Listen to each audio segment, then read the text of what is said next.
Hello and welcome to Ask Amanda Now. I'm your host, Strata lawyer Amanda Farmer. We're heading out live to the Your Strata Property Facebook page. We're also going out to LinkedIn. We are on YouTube.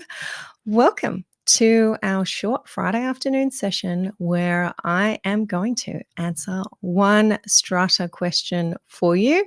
This is a question that we have chosen from the many that hit my inbox this afternoon when we sent our email out asking if anyone out there have a Strata question for a Strata lawyer. That's me. That's what I'm here doing every second Friday or so on our Ask Amanda Now sessions. If you're heading in live, feel free to give me a hi. If you're catching the replay, we also love it when you say hello. Just on that note, we've had a few people lately as our audience is growing, popping into our inbox saying, can't make the 4 p.m. time slot. Unfortunately, can't see you live, whether that's a regular thing or whether that's just have an appointment on a particular day, can't make it. Please know that the recordings of these live sessions do sit here on our Facebook page, so you can come back at a time that suits you and watch the replay. They are also over on our YouTube channel at Your Strata Property, and for our members, they are in our member video library. And that is, I think it's every Facebook Live that I have done since we started running those live sessions here on the page. They are all there in our members video library. And the beauty of that library is that they are searchable. So if you do have a particular topic that you want to hear my thoughts on, hear my guidance on, maybe it's about air conditioning installations, maybe it's about short-term letting, maybe it's about strata management contracts, our members can search our video library and tune in to an Ask Amanda Now or a Friday Live where I have covered that topic. It's definitely a library that I am regularly searching for our members. Many of you here live and saying hello. Hey, Sean M. Hi, Sean O as well. Hey, Maria. Hey, Gail. Hey, Alan.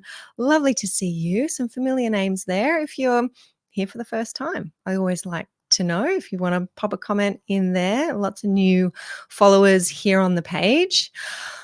I'm going to jump straight in to our question for today. I like to choose questions that I think might be bugging or bothering a few of you. Sometimes I choose a question that's really been bugging me or frustrating me that this question keeps coming up because perhaps strata committees, maybe strata managers are getting the law wrong. Today's question definitely falls into that bracket. We are going to pull it up. I am just jumping into those comments again to say hi to Dave, and Curious saying, hi, Amanda. If not for this session, may we please discuss and have some advice about the use of CCTV footage on common property, in particular for owners to use it as evidence of bylaw breaches. Okay, we'll flag that one.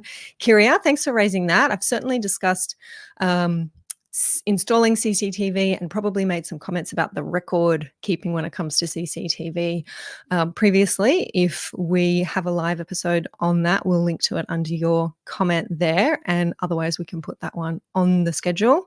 Hey, Shana. Hey, Suzanne. Suzanne looks like she's supporting your call there, Kiria. Okay, let's jump into our question for today. If I can ask my team here to bring that question up onto the screen so you can all see it. Today I have chosen Danny's question. Here is the summary of what was otherwise a bit of a long question in my inbox. Danny's telling us his apartment's been flooded. The owner's corporation refuses to pay him any more than what the insurer has agreed to pay them. Is this legal? Now, the longer story perhaps from Danny was that the apartment above him had a water leak. All I know is that this water leak was from a burst pipe, and I'm going to raise some questions around exactly what that means and why that's relevant. Danny's floors and kitchen were damaged, as is the case in many of our older buildings. There was also magnesite through the flooring in the apartment, so magnesite on top of the concrete slab. So all of the floors were ripped up so that the owner's corporation could remove the magnesite, which we really don't want getting wet and sitting there on top of concrete. Magnesite was ripped up. The floor slab was re-leveled. Very expensive project, as you can imagine.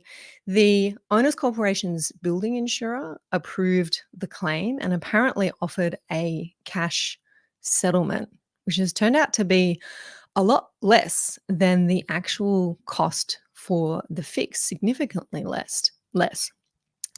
The insurer has paid the Owners Corporation, but apparently the Owners Corporation is refusing to pass that amount on to Danny, which, for reasons I'm not entirely across, seems to be Danny is out of pocket for this work.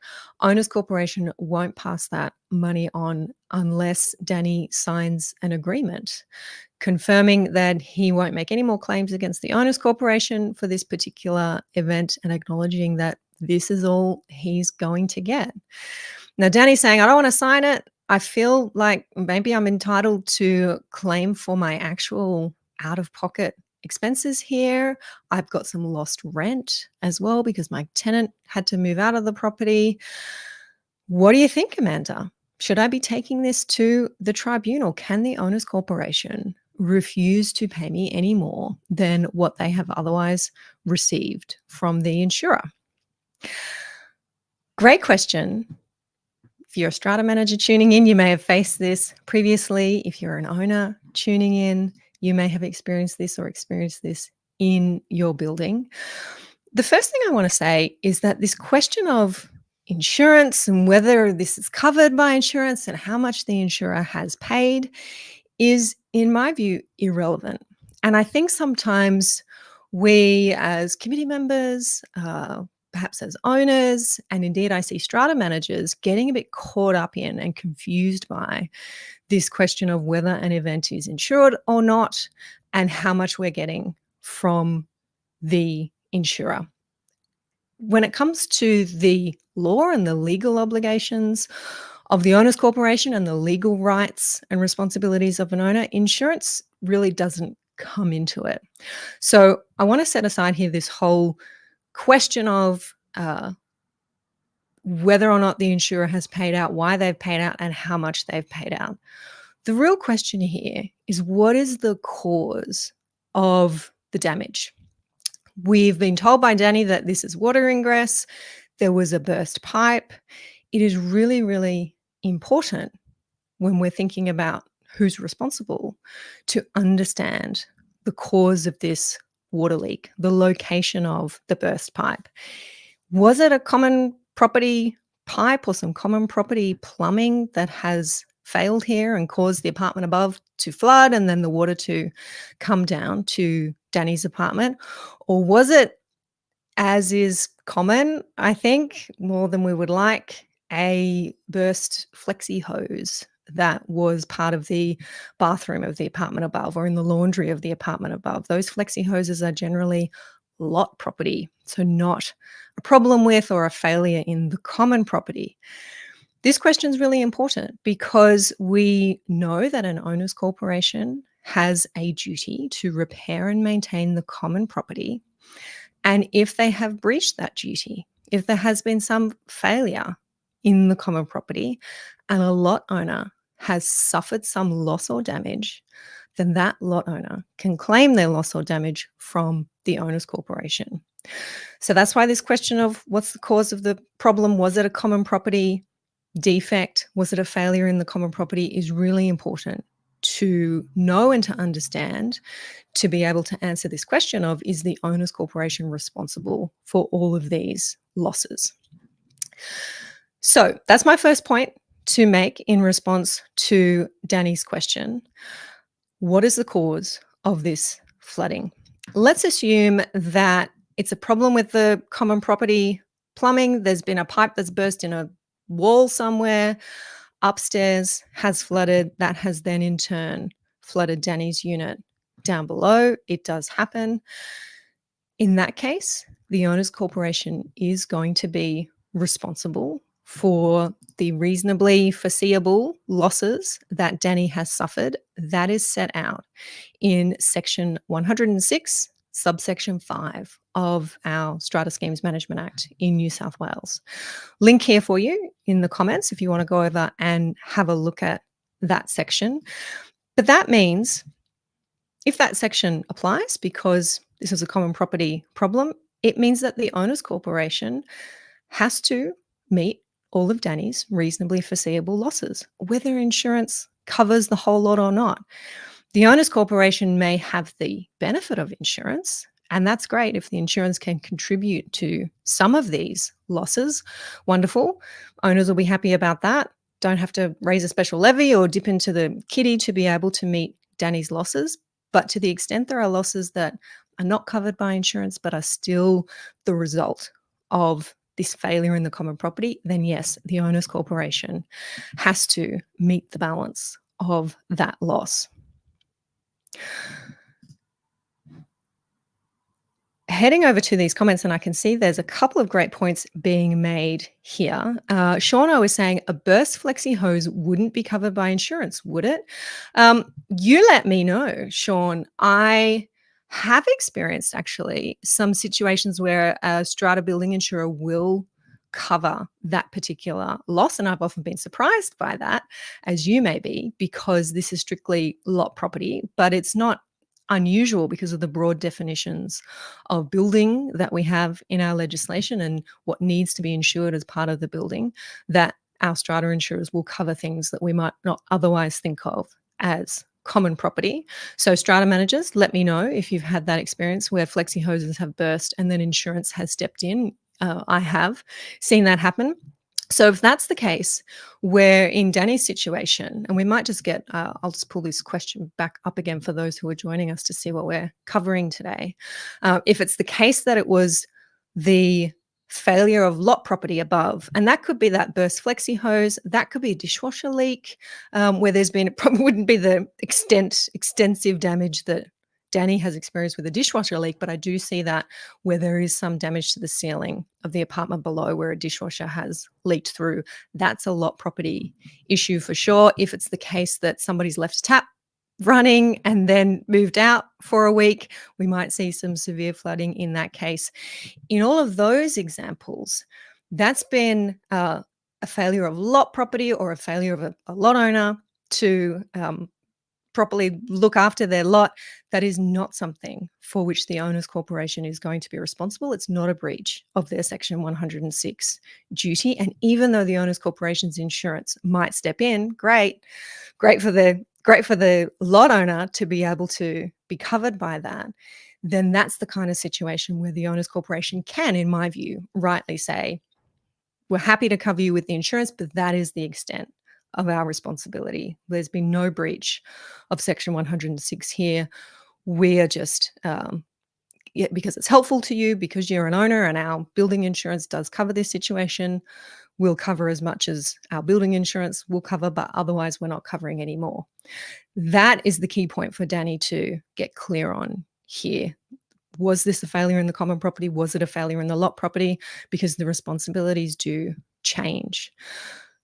If it's a lot property problem or the lot owner above has done something silly, like left a tap on, then it could be that Danny could have a claim against that lot owner for damages that he suffered because of their action or inaction. And if Danny has a contents insurer who was able to respond in this event, that contents insurer may be looking to that lot owner above or that lot owner's insurance to see if anything more could be claimed from that lot owner. I think that avenue is there between lot owners. I think it's rarely pursued. Nobody really wants to have a legal fight with their neighbor. Happy to have that legal fight if the owner's corporation is going to do it for you.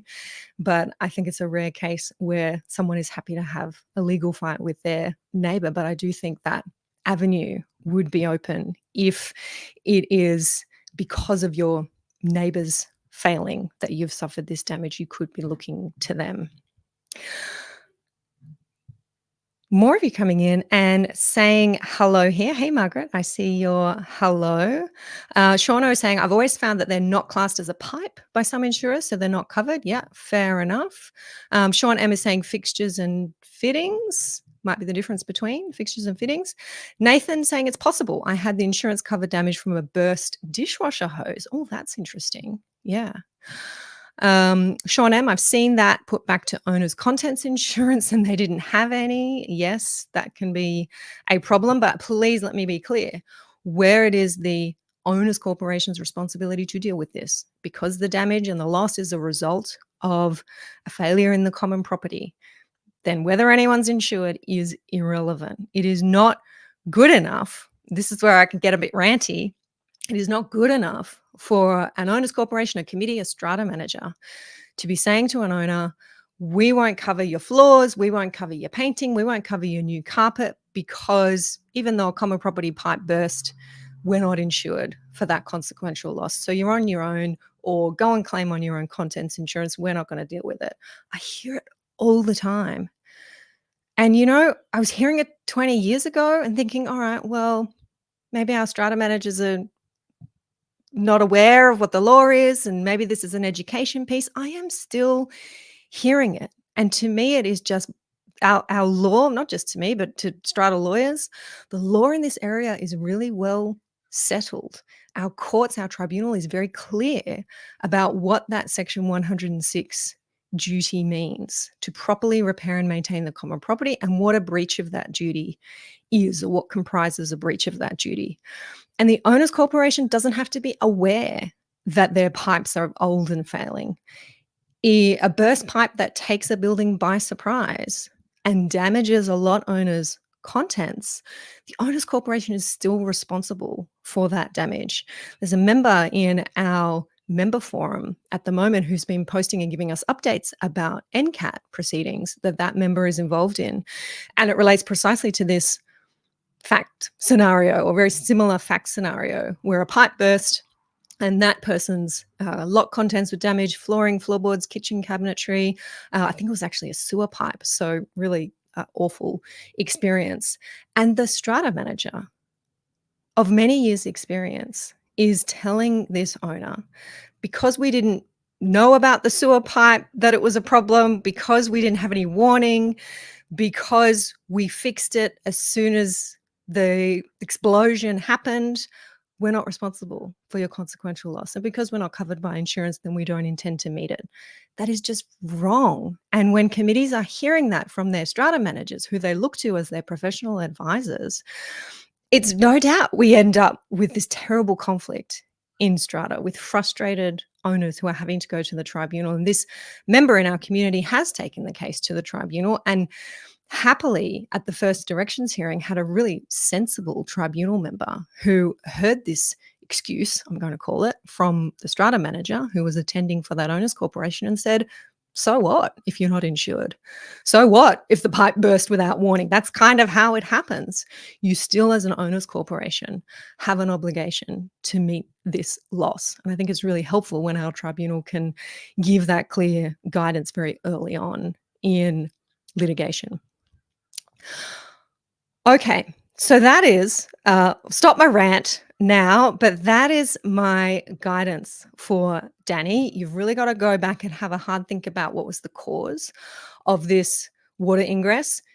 Insurance is largely irrelevant. The real question is, what caused the flooding? Was it a lot property problem, or a lot owner brain snap that caused your apartment to flood, or was it a common property problem? If it's common property, then yes, Section 106, subsection 5, the owner's corporation is responsible for your reasonably foreseeable loss. And I know I haven't revealed all of Danny's fact scenario, but I know from the email that there's a little bit more involved here about why the work was so expensive. The owner's corporation's bylaws required certain things to be done. Sounds to me like all of that is reasonably foreseeable loss. And if this all came about because of a problem in the common property, then regardless of insurance coverage, the owner's corporation should be covering all of this loss. Dave is saying if they have renovated, then they may legally have a combined laundry kitchen or living room. There could be extensive damage to a number of rooms below. Yes, Dave, we had this experience in a building that I was actually on the committee for, where there was a renovation done by a lot owner, and they put their laundry, or they moved the laundry what they did was combine the laundry and the main bathroom to make a much larger main bathroom, and then they put their laundry in their kitchen area, European laundry, as we call it. And they actually did this work without approval, and when they sought retrospective approval, the committee said, "No, we're not going to support that because we don't believe there should be a laundry above a kitchen area. Kitchens are not otherwise waterproofed, and if there's a burst pipe for your washing machine, then we're going to have a flood into the apartment below." So you're right that if there's a renovation, that can often cause some serious flooding if there's a problem. Sean's saying, but what's the failure in common property? The division between the lots or the actual pipe? Not quite sure what that means, Sean, but in terms of what's the failure, um, this is where I like to apply when I'm explaining this Section 106 duty. I talk about traffic offences, for example. When you are speeding, or when you are drink driving, heaven forbid, or when you park in a no stopping zone and you get a fine for that. As lawyers, we call that a strict liability offence. You don't have to mean it. You don't have to know about it. You don't have to do it intentionally. It is not an excuse to say I didn't realize. It is not an excuse to say I didn't mean to. The fact is that it happened and you were caught, and that is why you have committed the offence, and you're responsible for the consequences of that. Our Section 106 duty is a little bit like that. It's strict liability. The owner's corporation doesn't have to be aware that the roof membrane is old. Maybe there's never been a report and we only know that the roof membrane is failing because the leak has come through. The owner's corporation is still going to be responsible for the consequences of that leak. So in terms of what's a failure in the common property, well, it's not doing what it's supposed to do. It's not fit for purpose anymore. And the minute there are consequences from that to a lot owner, then that duty is breached. And that is what our Supreme Court has said. That's how our Supreme Court has interpreted that duty. Okay, a few more comments here in the chat. Olivia saying, where do we find the definition of burst pipe? How do they know it's not an aging pipe? Olivia, it doesn't matter. So hopefully, since you've posted that, my description of this duty to properly repair and maintain common property, it doesn't matter why the pipe has burst. It's the fact that the pipe has burst. Of course, if a lot owner has gone in and fiddled with the pipe, done something to it to cause this, that might be a different issue. But if it is an old pipe, or if it is just an unforeseen event, it doesn't have to be reasonably foreseeable failure in the common property. If it's just the way the water pressure was on that day, it's happened. It's strict liability. We don't really look to necessarily the reason why it has happened. Okay. Haven't seen every comment in there. This one has struck a chord, I can see in our chat. Thank you, Danny, for asking this question. Many of you sent questions to my inbox today, and indeed, not all of them are able to be answered in this session. If you are a member, you know where to go to get my attention on your Strata questions. That's over in our members Q&A forum, which has been running hot, I got to say, the last few days. If you're not a member and you do want my answers to your Strata questions, then the place to go to join us is stratamembership.com. I'd love to have you over there with us, engaging in our discussion in our Q&A forum and accessing all the goodies that are available to our members. You can find out more at stratamembership.com. Thank you, all of you, here on a Friday afternoon joining in. It's been a little bit wild and woolly, the weather, I think, around various parts of the country. So I hope everybody is so far safe and dry and not too many water leaks for you. Have a great weekend in or out of Strata, and I'll catch you all here next time. Bye for now.